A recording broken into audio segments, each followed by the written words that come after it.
El rey David y la petición, rescate y prosperidad. En estas horas de la mañana quiero hablar acerca de lo que Salmos el 144 dejó registrado en las Sagradas Escrituras con respecto a una petición del rey a Elohim en un momento determinado por pactos violados y ataques militares en el contexto del reino de David. En el año 500 los Edom se habían organizado para un continuo que es extraño en lo que respecta a América. Trasladaron ese continuo y cuando uno va a registrar la historia encontramos que fue David quien los enfrentó, y a partir de allí las naciones se encuentran con un montón de denominaciones. Esas denominaciones tienen que ver con creencias teocráticas, pero habían innovado tecnología neurológica donde todo lo que florece a nivel teológico ellos intentan ser. Ya en algún momento David había sufrido a los Edom, ya le había pedido a Jehová que pueda librarlos de los pactos que estos individuos hacen y violan, tales pactos con y sin militares. Y a partir de allí es que puedo intentar de que la figura de la Asamblea Cristiana Nacional e Internacional sea un pensamiento natural en quienes administran las tierras por estas latitudes, el resto de América, entendiendo de que hay una sed en algunas personas y algunos empresarios que van entendiendo el mensaje teológico. Intentaré ser lo más práctico posible en lo que se refiere a resúmenes y disertaciones teológicas. Salmo 144 dice lo siguiente, el versículo 7. Extiende tu mano desde lo alto, rescátame y líbrame de las muchas aguas, de la mano del extranjero. Invadieron a los cielos, bajaron desde los cielos, tergiversaron la palabra embajada y se tornó como decía un cántico aquí en estas latitudes, un sube y baja, suben y bajan, parecen ascensor. En ese sube y baja hubo abadones, ángeles muy pero muy antiguos en la punta de los universos, donde fueron sacándole el poder de creación de los tercerinos. El Padre Celestial tiene ángeles de confianza. Esa confianza está bajo un poder sobrenatural. Fueron llevados a extremos del cielo y allí torturados estos ángeles que habían sido del Padre y siguen siendo del Padre en misión teocrática, es que por secuencia fueron haciendo otros. En esa secuencia de otros, los ríos de agua viva que hay en el cielo aparecen de aguas. Posteriormente, los insectoides los traen y dependen de agua atómica. Ya había sufrido David estos individuos mezclados con los edonitas. Extiende tus manos desde lo alto, dice el Padre, dice David al Padre, y rescáteme y líbrame de las muchas aguas. Consumo aproximadamente 5 litros por día, a veces 6 litros por día. Los hidratados significa la potencia, hidro con hidratos, con tos, que es como les dicen a los simuladores en Buenos Aires, cualquier cosa. Y son simuladores muy difíciles. Estos individuos se mezclaron con las sedonitas musulmanes, más los individuos de muchas aguas, crearon búnkeres atómicos, tomaron búnkeres atómicos, y ya David había dicho de que se sentía en manos de los extranjeros.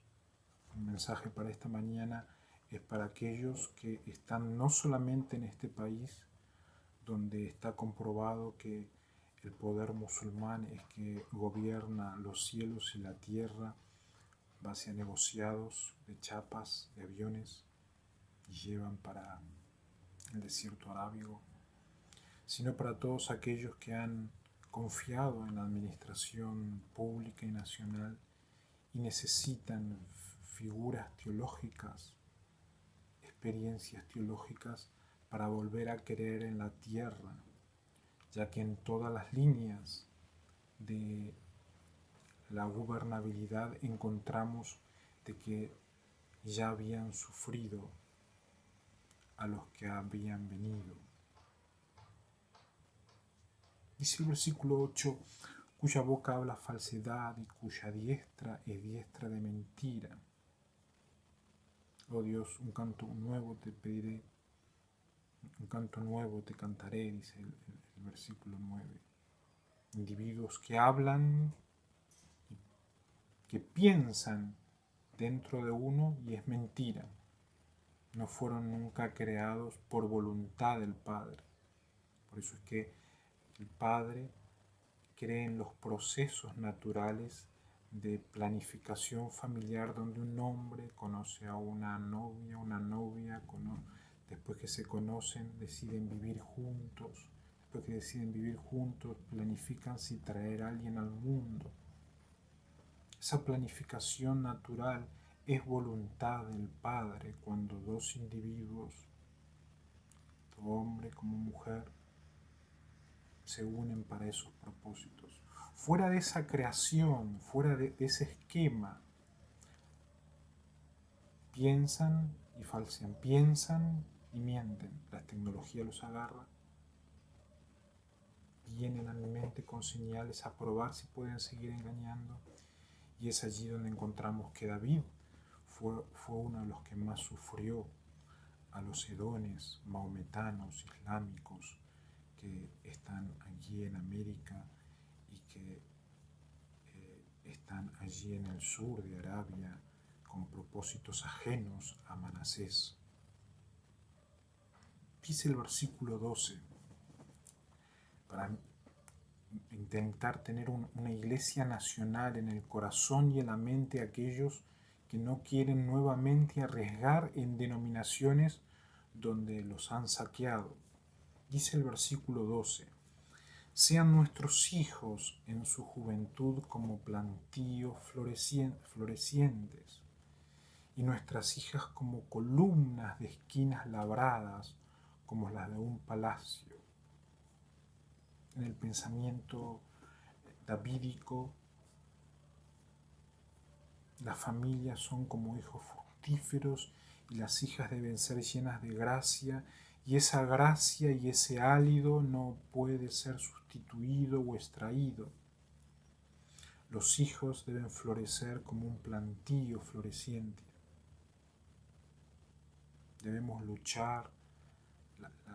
La iglesia como figura natural, nacional, como una asamblea natural fronteriza, es luchar para que los hijos puedan sentirse libres de correr, de jugar, de tomar agua, de planificar, de estudiar, de pensar, de entender, de hablar unos con otros, de estructurarse en formas de vida. En la figura de David imaginó las esquinas labradas como un palacio, donde algunas esquinas eran enchapadas de oro. Algunos en los documentos ofrecían poner una chapa de Rusia, inclusive una chapa labrada de oro en mis pasaportes, en mis documentos, en mis agendas. Hay que llevar eso a el respeto que hay que tener por los hijos que están en procesos naturales y a partir de allí imaginar que es posible vivir sin tropas que atacan con muchas aguas.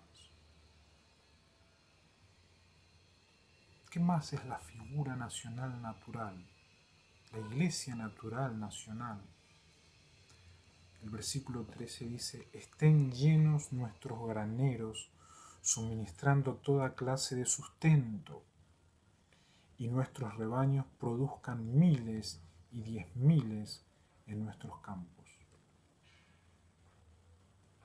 En la figura de David, imaginando liberación de la opresión por haber enfrentado a los sidonitas chorros y chorros de siglos y siglos, se imagina una granja que está lleno de granos, con toda variedad de granos, con toda variedad de agricultura, con toda variedad de fruto, con toda variedad de lo que es la naturaleza de un mundo rescatado a nivel frutos. Estén llenos nuestros graneros, decía David, y le pedía al Padre: estén llenos nuestros graneros, que haya un sustento que sea de toda clase, de toda variedad. Por décadas he escuchado, antes de higienizarme, se pegó un rebaño, se pegó un rebaño, se pegó un rebaño. Estos individuos que emigraron de Edom se juntaron con espíritus del interior de Buenos Aires que ya practicaban el velismo, toda clase de velas y brujerías. Y se juntó el hambre con las ganas de comer, diría una frase en estas latitudes. Baales de Osvaldo, que ya no tenían origen. Y en la Biblia encontramos que ya venían estafando a los rebaños. Ya venían animalizando, no personificando, son personificados, animalizando ganados. Y a partir de allí es que deben dar un paso al costado aquellos que no entran en la estructura de la agricultura nacional e internacional, entendiendo de que se les dio la posibilidad de ser de los campos, de nuestros campos, y eligieron ser fieles a la destrucción neurológica, psicológica, privada, natural de los habitantes. Se les dio la posibilidad de la agricultura y eligieron animalizar ratis, vacas, y envenenarlos. Se les dio la posibilidad de tener aves, pero eligieron el planeta gallo pollos. Y comieron de esos pollos, pero no les bastó. Quisieron los que vinieron de ese planeta de pollos y no están. En el pensamiento bíblico encontramos